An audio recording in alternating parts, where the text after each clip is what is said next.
Hello, I'm Ollie and this is CriminOlly, where I talk about crime, pulp, horror, that kind of thing. Today my review of an enjoyably creepy horror novel, Last Days by Adam Nevill.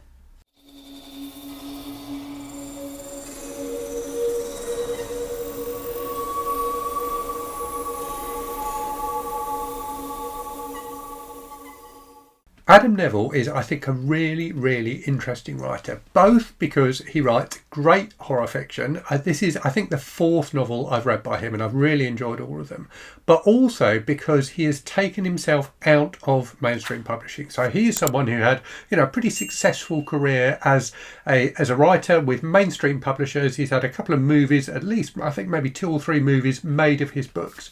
And yet he made the decision to go it alone, to become someone who was independently published. So he kind of set up his own publishing house and he publishes his own books now. And he's doing very well at that. He wanted to take creative control of his writing in a way that he couldn't when he was working with mainstream publishers. I think that's really interesting. It's great to see the way in which publishing is changing and authors are getting a bit more control over their own work. I really applaud him for doing that, and I'm really pleased that it's something that seems to be being successful for him. Anyway, let's get on to the book. So Last Days came out in 2012 and it was Adam Nevill's 4th novel.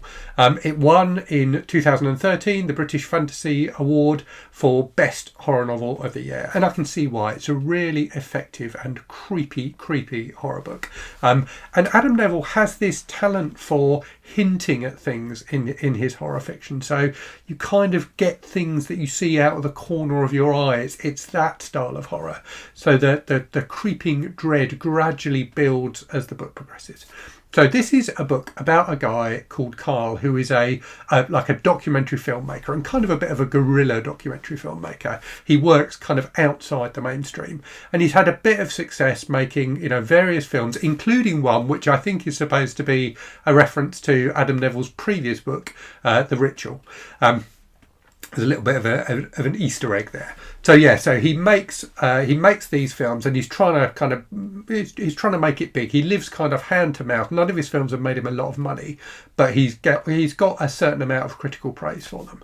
And he gets approached by this weird older guy called Max who wants him to make a documentary about this cult. So the cult is called the Temple of the Last Days, and it's notorious for there having been a massacre of the members of the cult in the US in 1975. So Max hires Carl and his kind of buddy Dan, who works with him on these documentaries, to go round and do interviews with people who were involved in this cult. There have been various other films and books and things like that written about it over the years, and indeed there's quotes throughout the book from a supposed book called Last Days that was written about the cult.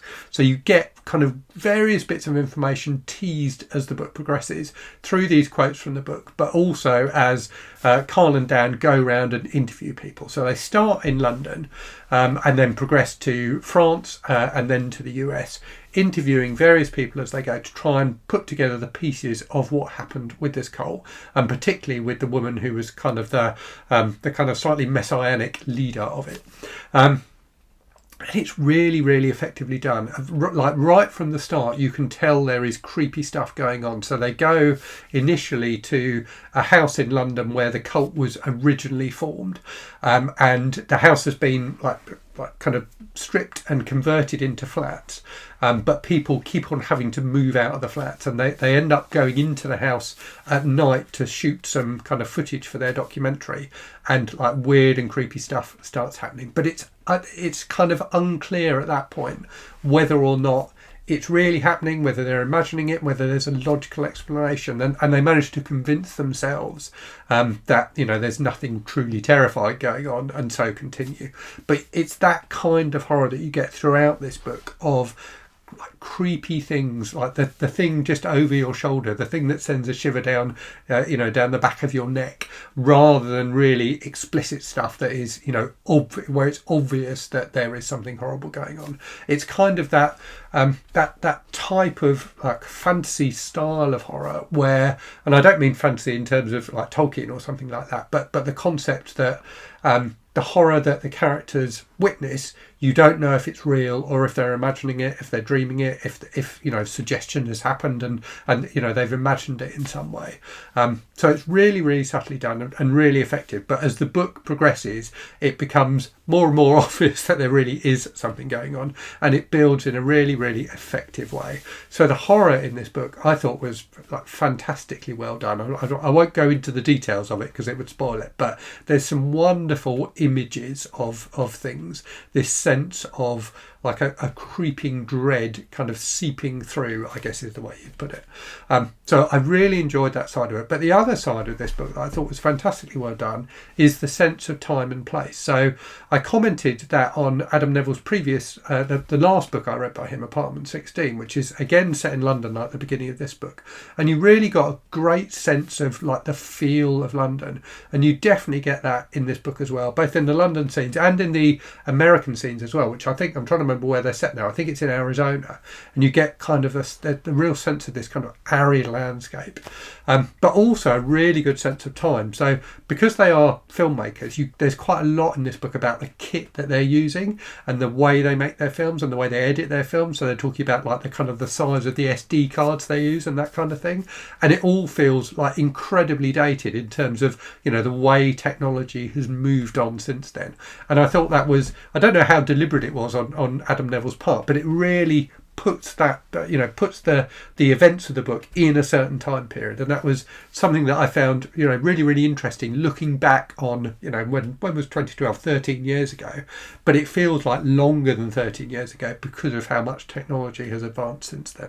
So yeah, a great sense of time and place, and interesting characters as well. One of the things that Adam Nevill has said in the past is, I believe, I may be misremembering, that one of the reasons he started writing was he didn't see books that were aimed at young men, books that would be enjoyed by young men. And he does young male characters in this book really well. He did it in The Ritual as well, which is about 4 guys who go to Scandinavia kind of hiking.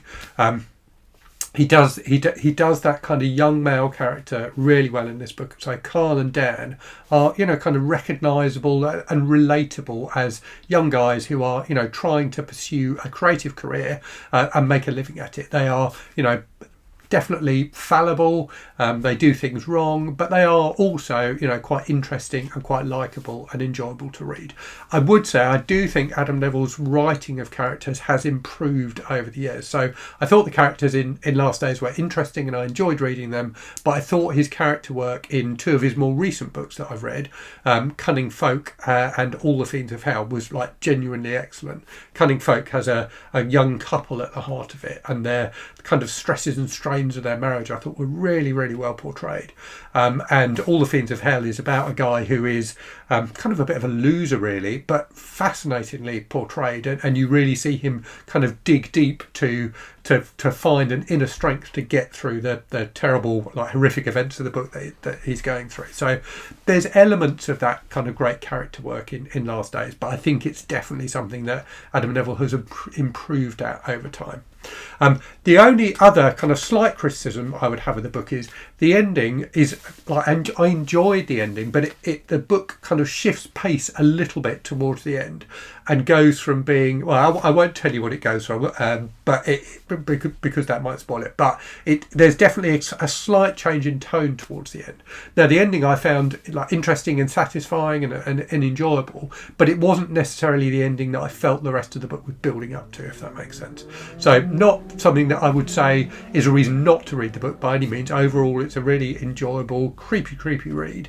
But yeah, something that I did note about it. So those are my thoughts on Last Days by Adam Nevill. I really, really enjoyed it. It's a genuinely creepy read with a great sense of time and place and some interesting character work. If you're a fan of horror, I definitely recommend it, and his other books.